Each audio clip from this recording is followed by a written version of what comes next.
Tafiditra ao anatin'ilay andro maneran-tany ho an'ny tontolo iainana ny karakara famelabelara-kevitra na ranadevitra fikambanana ANAID tafiditra ao anatin'izany no ny fiarovana ny fiovaovan'ny toetr'andro.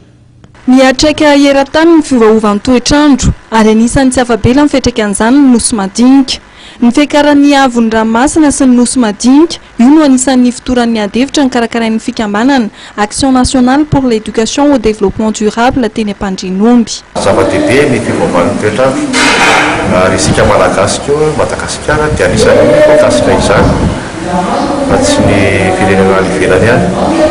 Ary manosy antsika moa ny amin'ny titoraty ny loahevitry ny andro-isam-pirenena momban'ny toetr'andro dia ny fiakaran'ny ranomasina sy ny nosy madinika zany. Dia voakasika tanteraka zany tsika misy an'ireo nosy kelintsika manodidin'ireo Sainte-Marie, Nosy Be sy ireo nosy kelintsika ireo.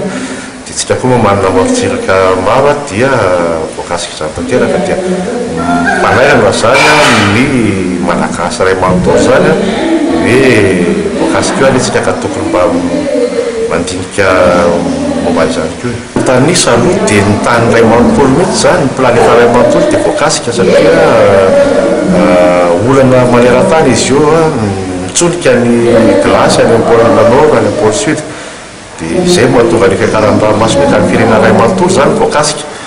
Dia ny nosy madinika zany manokana zany voakasika zany ohatra zao nosy manodidina antsika Seychelles sy Maldives zany dia misy nosy tena mety ho divotra mihitsy dia tsy maintsy hifindramonina ny mponina amin'ireny zany itsoana zany fa mety afaka taona vitsivitsy impolo taona roapolo taona mety mihoatra zany dia tsy maintsy hifindramonina ireo dia Madagasikara rehefa tsy divotra dia maty zany ireo olona ireo.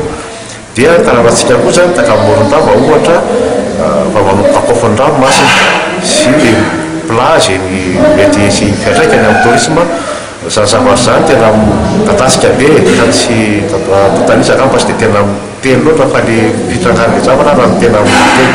Raha ny fanazavana dia ny fampiasana ny angovo azo avy amin'ny solika ny gazo ny tena mitondra voka-dratsy amin'ny tontolo iainana io ary mitarika ny fiovaovan'ny toetr'andro. Antony izay apetraky ny ANAID fa tokony ampiroboroboana ny fampiasana ny angovo azo avozina.